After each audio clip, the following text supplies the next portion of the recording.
Non, ça fait pas. Attends, je vais essayer quelqu'un d'autre. Tu veux monter qui? Tu veux faire monter qui? Attends. On regarde un peu avec celui-là, là, je vois même pas. Putain, j'ai un problème, ça m'énerve. Si, ça monte. C'est monté, c'est monté. Nas Transformer. Bonsoir. Pays d'origine, pays de résidence, Nas. Français, d'origine algérienne. Je vis en France. Bonsoir à vous. On t'écoute. Ben, je voulais un peu échanger avec vous et vous apporter des arguments. Concrètement, en fait, déjà, je comprends même pas ce que vous nous reprochez en réalité. De par l'histoire, l'affaire des TikTokers. Donc moi, je suis effaré parce que je me dis qu'un gouvernement, un pays comme la France, se sent humilié par un vulgaire TikToker. Je trouve ça déjà assez aberrant. Nas, il faut contextualiser. La France, ces dernières années, elle a vécu quand même une tension au niveau de sa sécurité intérieure qui est palpable. Il y a eu des attentats, il y a eu des appels aux attentats, il y a eu des arrestations. Il y a des TikTokers en France, et c'est pas seulement des TikTokers qui parlent pour eux.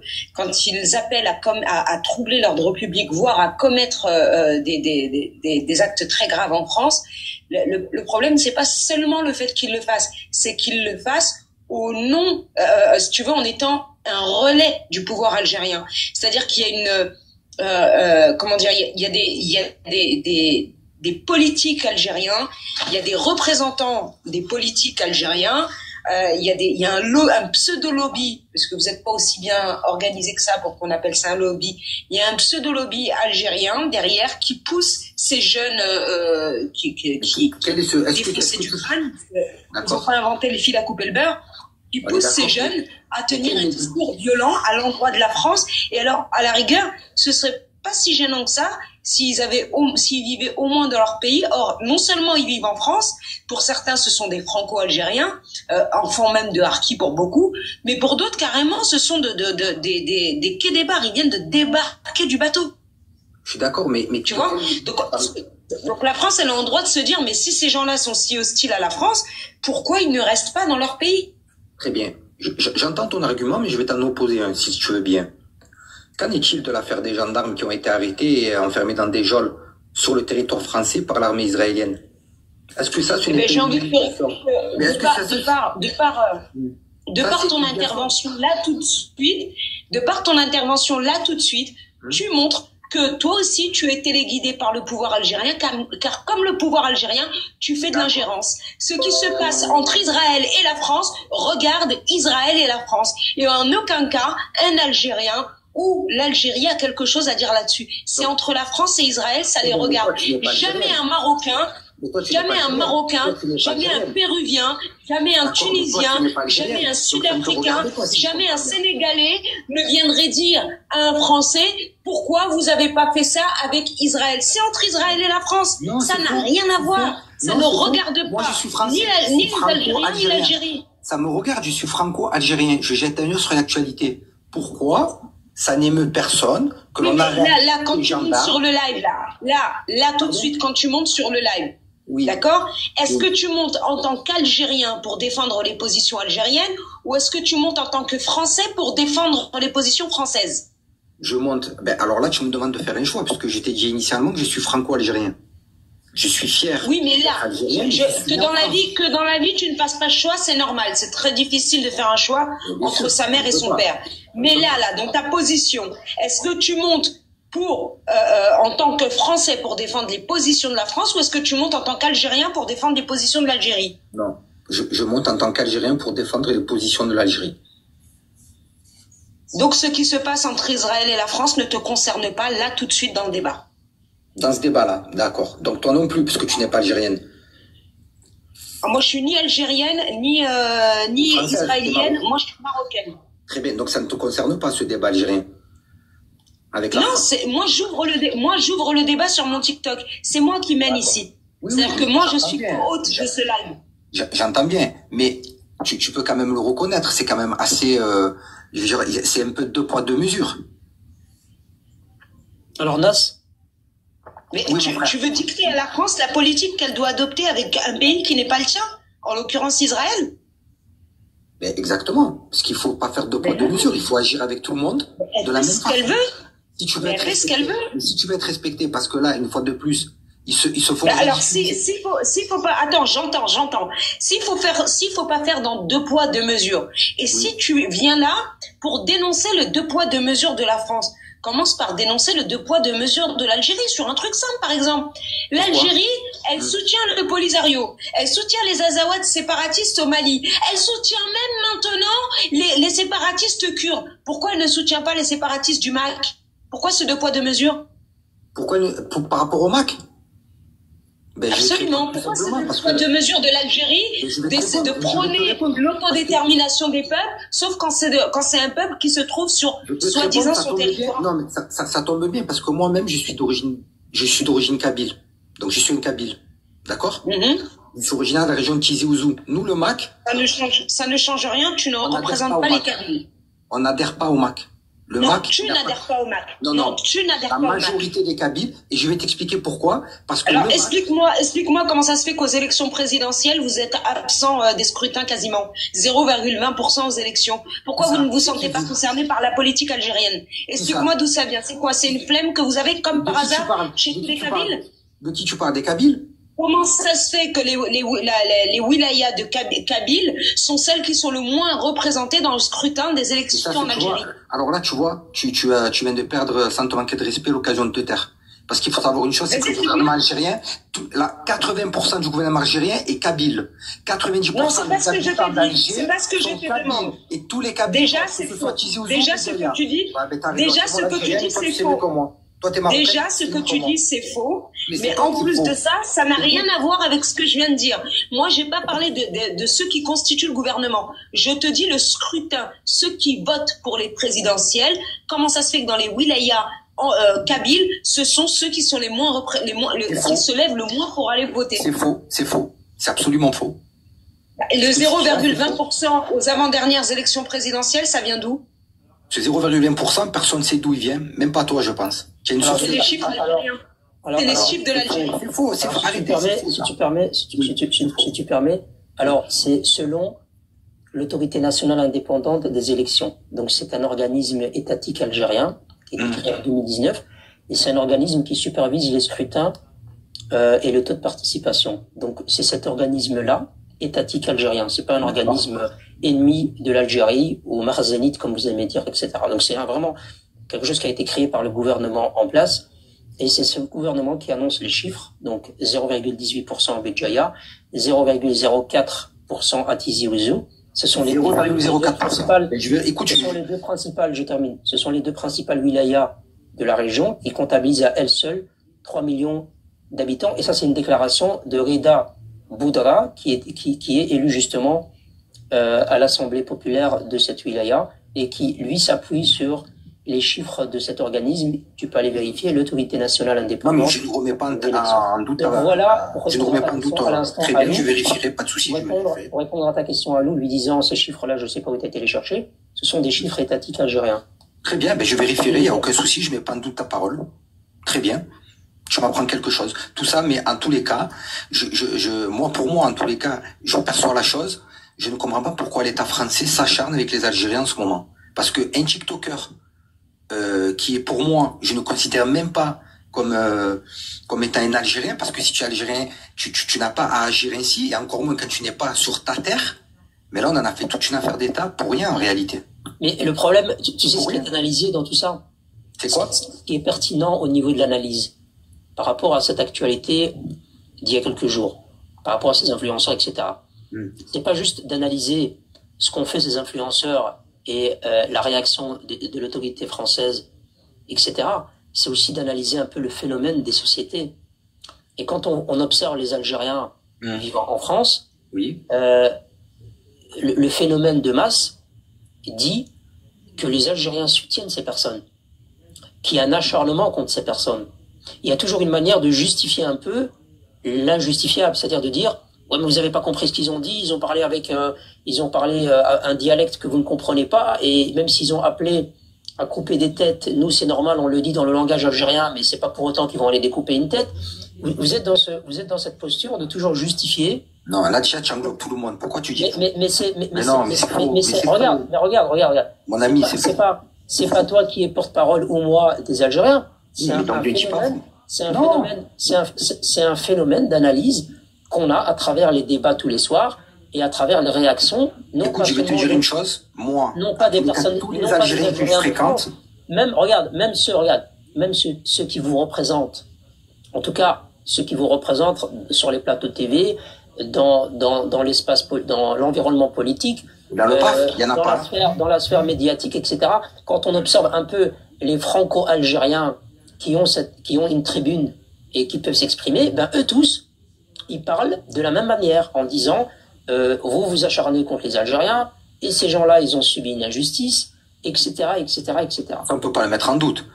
130 ans de colonisation, c'est une injustice. Mais on parle pas de ça, on parle d'une actualité, on parle pas de colonisation de 132 ans, là. On est en train de parler d'une actualité. D'accord, mais est-ce que tu penses que cette actualité, elle découle pas de tout ça? Mais c'est pas maintenant, en janvier 2025, que les Français ont dit, bon, on y va, on va s'acharner contre eux. Je veux dire, les Français, à partir du moment où il n'y a pas ce phénomène d'influenceurs, parce que là, en fait, ce qui est incroyable, c'est qu'il y a une problématique. La problématique, c'est pas quelqu'un qui a été arrêté et qu'on va renvoyer vers l'Algérie ou qu'on va juger. En fait, la problématique, elle n'est pas là. La problématique... Elle se situe où, d'après toi? Regarde, la problématique, c'est pourquoi ces influenceurs, et là, c'est le 0,000001 qui ont été dévoilés et qui ont été arrêtés. Parce qu'il y en a des milliers, des centaines de milliers qui ont la même idéologie. Et en fait, ces personnes-là, pourquoi elles véhiculent un message comme celui-là? D'où vient ce langage? Par qui est-ce que ces personnes-là sont pilotées idéologiquement parlant? Parce que quand je dis piloter, je parle pas d'un lien direct. J'ai pas dit que ces personnes avaient un lien direct de communication avec l'autorité algérienne, le pouvoir algérien, etc. J'ai dit, ils ont un lien avec l'idéologie du pouvoir algérien. Qui transmet ces messages? Eh bien, c'est très simple. On peut en donner des milliers d'exemples en Algérie. Vous avez des personnes qui, par leur position, ont des responsabilités, ont un pouvoir, et ils vont diffuser ce genre de messages. Les messages consistant à dire... les messages consistant, par exemple, parce que souvent les Algériens qui viennent dans le débat nous disent mais vous êtes marocain? On leur dit oui. On dit mais c'est un problème en ce moment Algérie-France. Pourquoi vous en parlez, vous les Marocains? Eh bien parce qu'on est impliqué de manière indirecte. On est impliqué pourquoi? Parce que systématiquement dans cette problématique, vous les Algériens, et d'ailleurs il y avait l'autre là, comment elle s'appelle? Il faut que je me rappelle son nom, comme ça je peux te situer les choses. Elle s'appelle Karima Khatim. Voilà, elle s'appelle Karima Khatim. C'est une élue du LFI. Donc elle, en fait, et tu vas comprendre, sur un média français, elle dit arrêtez de parler du Sahara occidental comme étant un des problèmes de cette montée de tension entre la France et l'Algérie, parce que vous êtes en train de diviser les Marocains et les Algériens. Tu vois, ça c'est encore un côté idéologique algérien. C'est quand vous arrivez avec ce type de discours. Non, il faut en parler. La problématique, le côté, l'orientation politique, idéologique du pouvoir algérien, c'est justement de s'attaquer à toute entité, toute personne qui va soutenir la marocanité du Sahara. À chaque fois qu'il y a une entité, un pays, quelqu'un qui va soutenir la marocanité du Sahara, le régime algérien, il devient hystérique. Il s'énerve. Il adopte une attitude. Mais là, il n'est pas hystérique, le régime algérien. Absolument, mais si. Non, mais qu'est-ce qu'il a fait? Explique-moi qu'est-ce qu'il a fait. Mais la manière dont réagit le pouvoir algérien à chaque fois, quand il y a un État, je te réponds, t'es en train de me couper, là, je suis en train de te répondre. Je monopolise le débat. Par rapport à la position espagnole, ben, on a une preuve vivante que la réaction est hystérique, systématiquement. Quand il y a un pays, attends, parce que là, il y a eu, sans vous dire pourquoi, tapoter, à chaque fois qu'il y a un État ou un pays qui va suivre l'orientation marocaine et qui va s'appuyer sur la proposition d'autonomie du Maroc, eh ben, l'Algérie devient hystérique. Soit elle va diminuer les échanges économiques, soit elle va rappeler son ambassadeur. Ça, c'est quand même des pays souverains. Des soutiens, regarde. C'est un pays souverain, mais puisque vous n'avez pas besoin de l'Algérie, pourquoi faire tout ça? Si la France n'a pas besoin de l'Algérie, il faut arrêter si la France n'a pas besoin de son gaz et de son pétrole, eh ben, très bien, il n'y a pas de souci, on coupe toute relation diplomatique. Il est où le problème? Mais non, mais l'Espagne, vous ne pouvez pas. écoute, Vous ne pouvez pas. mais écoute, regarde le côté ambigu de la chose. Il n'y a pas de côté ambigu. Si moi demain je m'entends pas avec toi, non, je vais t'expliquer si tu permets, je vais t'expliquer. Par exemple, le côté ambigu algérien, que vous voulez pas reconnaître évidemment, ça c'est connu, et je suis pas là pour te convaincre, je suis juste là pour faire écouter aux autres et proposer une analyse. L'Algérie, elle dit, moi je suis pas partie prenante dans le conflit du Sahara. Je suis juste un membre observateur. D'accord? Donc normalement, quand tu observes une situation conflictuelle, tu ne vas pas venir au milieu et mettre des gants de boxe et commencer à boxer les deux personnes qui sont dans le conflit. Tu es un observateur, donc tu restes au loin et tu commentes et tu essaies d'apporter une espèce de médiation, enfin si tu peux en apporter. Donc tu as vraiment une posture de sang-froid. D'accord? Ça c'est logique. Quand on dit on n'est pas partie prenante, on n'est pas partie prenante. Mais quand l'Algérie apprend que l'Espagne s'est positionnée sur la marocanité du Sahara ou la France, elle devrait continuer à garder cette posture de « je suis pas partie prenante ». Elle pourrait critiquer la position française en disant « c'est scandaleux que la France s'est appuyée sur les positions marocaines, etc. » elle a le droit, c'est pas ça que je dis. Mais de là à monter au créneau et de diminuer les échanges économiques, d'imposer des sanctions, de rappeler l'ambassadeur, etc., ça prouve qu'elle est partie prenante. Ça prouve que ce dossier-là, elle n'est pas juste membre observateur. La montée de tension avec la France, elle découle aussi de cette reconnaissance. Donc ça, vous voulez pas le reconnaître, vous les Algériens, les personnes qui venaient sur les plateaux TV, là, les élus, LFI, les journalistes, etc., ils essaient de nous faire croire que ça n'a rien à voir, les Marocains, on est frères, etc. Non. Moi, je vais vous... À bas les masques, les Marocains de France. Ne croyez pas ce qu'ils vous racontent.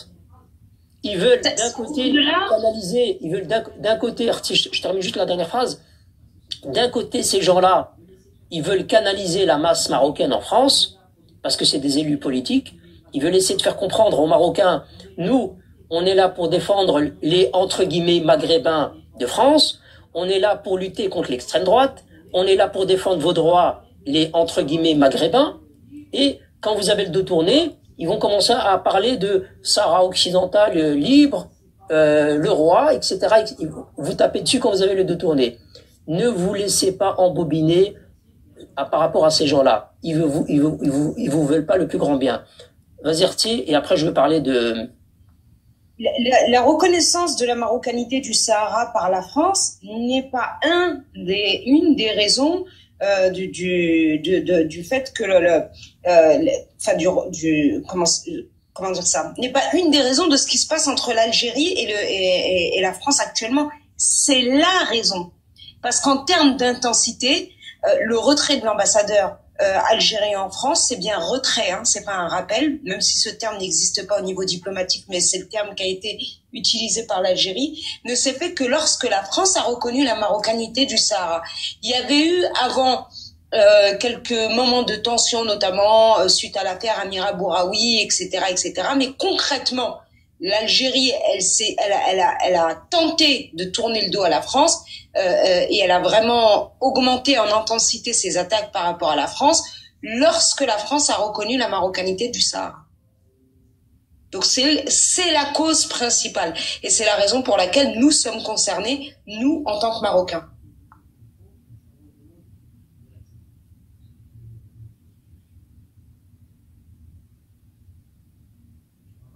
J'ai fini, Brahim. Quand tu parles rapidement, hein, il faut me dire quand tu parles rapidement, parce que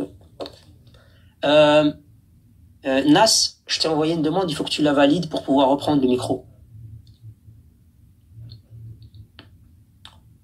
Ouais, il n'arrive pas à débloquer son micro. Ouais. Donc je vous disais en fait, vous les Algériens, il faut arrêter de dire on subit, on est victime d'un acharnement. Il faut essayer de viser le problème. Le problème, c'est pas vous.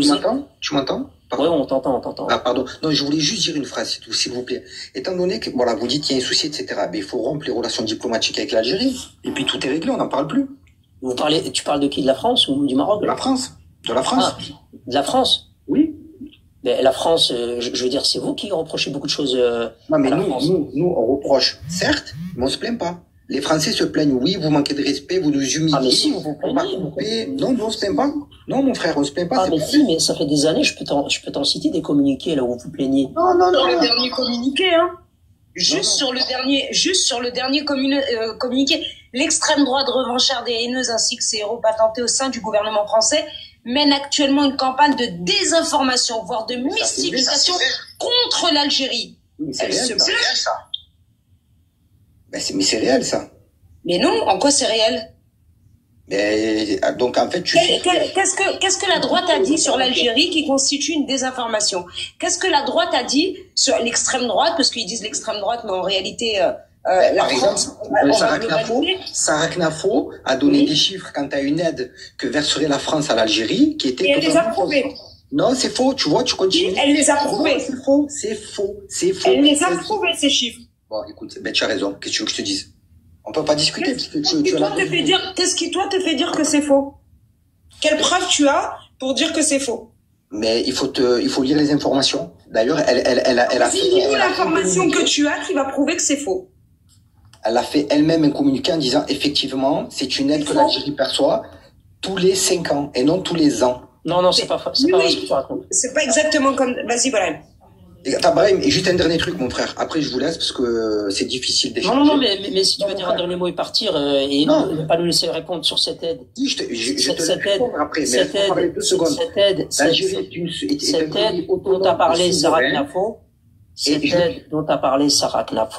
Cette aide dont a parlé Sarah Knafo, c'est vrai, c'est plus ou moins un peu plus de 840 millions d'euros et c'est une aide cumulé de 2017 à 2022. Mais effectivement, et ça ça se trouve sur le site de l'OCDE également. J'ai été regarder, c'est un chiffre véridique. C'est pas une aide annuelle. Donc l'Algérie ne perçoit pas plus de 840 millions d'euros par an. D'accord? C'est plus ou moins une centaine de millions, ça varie, par an.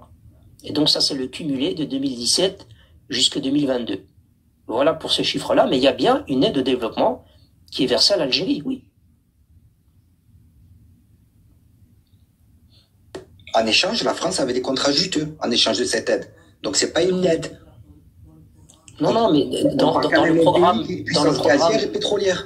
Regarde, dans le programme de l'OCDE, c'est sur le site internet aussi, il est pas indiqué qu'il y a une contrepartie. C'est vraiment une aide et tu peux aller regarder sur le site de donc tu as des pays riches. Quelle est l'utilité, le but? Promouvoir, c'est pour promouvoir le développement économique, améliorer les conditions de vie dans très bien les conditions de certains. Mais sont très bien les conditions de vie. Je vais en acheter tous les mois. Mais attends, sur le site officiel de l'OCDE, quand on parle de cette aide-là, on la qualifie telle que je viens de le faire. Mot pour mot, c'est indiqué comme ça. C'est marqué, cette aide a pour but de promouvoir le développement économique et améliorer les conditions de vie dans ces pays-là, tout simplement. Le Maroc aussi est sur la liste. Oui, mais très bien. Alors ça marche. Ben ça marche. Alors, juste pour répondre à ce que tu dis, quand tu dis la France, elle fait pas ça gratuitement, elle a des contrats juteux en échange. Déjà pour information, c'est pas la France qui mendie des contrats juteux en Algérie, c'est l'Algérie qui mendie des contrats juteux à la France.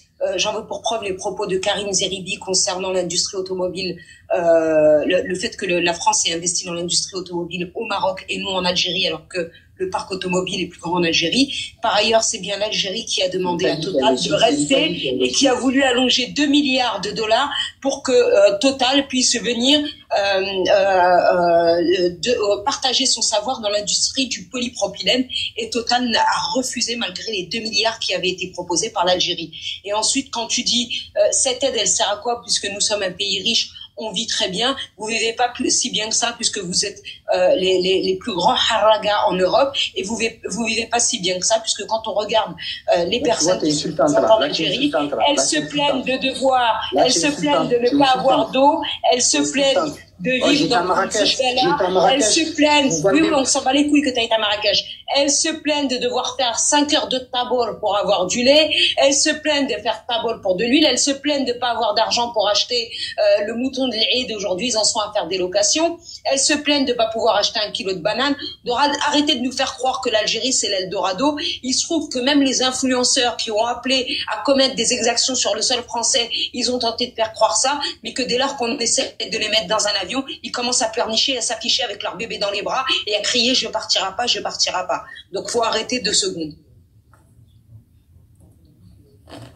Il me semble pas avoir entendu quelque chose d'insultant. Quand on dit que d'un point de vue statistique, quand on regarde les institutions européennes et les chiffres dévoilés, les plus gros hagaga viennent d'Algérie, c'est pas une insulte. Là encore, on revient à la même chose. L'Algérien, dès que tu vas lui dire quelque chose qui ne lui plaît pas, il va la transformer en insulte, en fitna, en tu es pas musulman, tu es sioniste, etc.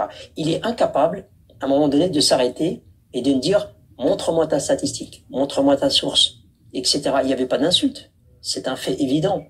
On ne dit pas qu'on n'a pas de hagaga au Maroc, mais oui, vous êtes en haut de la liste à chaque fois. Il faut pour un pays de gaz et de pétrole, c'est assez impressionnant quand même. C'est pas insulter de vous le dire, c'est décrire une réalité que vous voulez pas regarder en face. Il est parti, il a fui. Il a fui par la fenêtre, j'ai pas pu l'attraper, désolé. J'ai pas été méchante là. Non, t'as pas été méchante, c'est juste que c'est extrêmement désagréable pour les Algériens d'écouter ce que tu viens de dire. Ça fait mal. Ils veulent pas, il faut pas leur dire la vérité. Il faut leur dire Tahiyat Jazair, Tahiyat Bounchingriha et l'armée, et l'Algérie est une puissance mondiale avec du gaz et du pétrole, les logements sont gratuits, le système médical c'est le meilleur d'Afrique, on est très riche, on n'a pas de mendiants, on est les meilleurs, on a des nouvelles villes partout qui sortent du sol, et il faut lui dire ça. Si tu lui dis quelque chose d'autre, il va dire t'es pas musulman. Ah ouais, l'islam direct. Ah non, t'es pas musulman toi, c'est bizarre. C'est bizarre ton live là, t'es pas musulman. Tu fais la fitna. Tu me divises avec mon voisin marocain.